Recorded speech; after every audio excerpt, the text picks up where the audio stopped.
ओम शांति।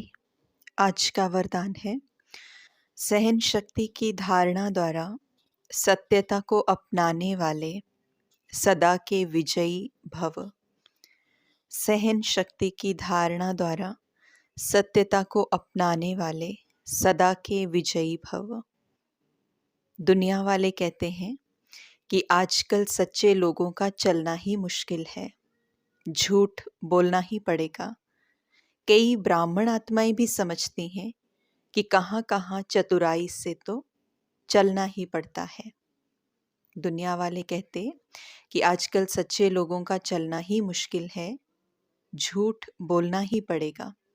और बाबा ने कहा कि ब्राह्मण आत्माएं भी ऐसा समझती कि कहाँ कहाँ तो चतुराई से चलना ही पड़ता है।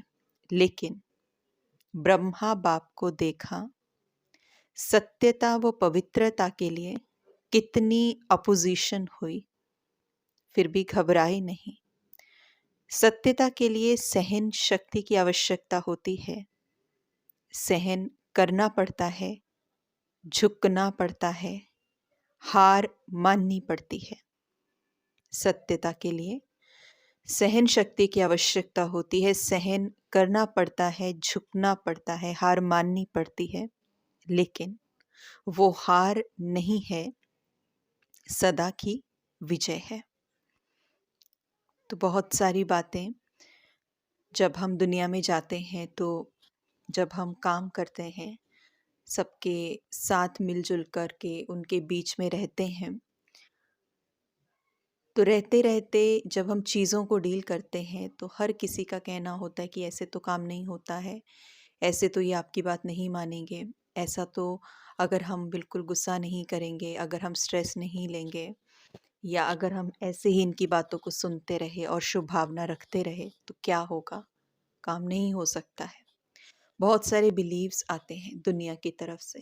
लेकिन जब हम ये समझ पाते हैं कि ये बिलीव्स जो आ रहे हैं, ये जो विचार उनके मन में आ रहे हैं, इनका बेस क्या है? उनका बेस है देहभान, बॉडी कॉन्शियसनेस, जो हमारी ओरिजिनलिटी से बहुत दूर है, जिसका हमारी ओरिजिनलिटी से कुछ भी लेना देना नहीं है। हम कौन हैं? आत्माएं, सोल कॉन्शियसनेस की स्थिति। तो इसलिए वो बिलीव्स जो आ रहे हैं वो देहभान से संबंधित बिलीव्स आ रहे हैं। इसलिए उनका विचारधारा, उनकी जो विचारधारा है, सोचने का तरीका है, वो वैसा है। लेकिन जब हम अपने ओरिजिनल स्वरूप की स्मृति में रहते हैं और उसको बेस बना लेते हैं, और उस बेस के थ्रू जो थॉट्स निकल करके आते हैं, जैसे ब्रह्मा बाबा का एग्जाम्पल दिया, ये कितनी भी अपोजिशन हुई लेकिन घबराए नहीं, क्योंकि सत्यता का पता था। सत्यता की जो थी स्मृति थी कि मैं कौन हूँ, तो इसीलिए हर कुछ किया। और बाबा ने कहा कि फॉर द टाइम बीइंग ये लग सकता है कि आप झुक रहे हैं, फॉर द टाइम बीइंग ये लग सकता है कि हार हो गई हमारी। लेकिन किसी आर्ग्यूमेंट में भी अगर देखें तो ऐसा ही होता है कि जब हम चुप हो जाते हैं तो फॉर द टाइम बीइंग लगता है कि अच्छा वो बोल रहे हैं और मैंने कुछ बोला नहीं, मुझे बोलना चाहिए, मैं तो हार रहा हूँ। ईगो ऐसे बात करती है हमसे। तो इसलिए बाबा कहते हैं वो हार नहीं है, वो सदा काल की जीत है, सिर्फ उस समय हार महसूस हो रही है।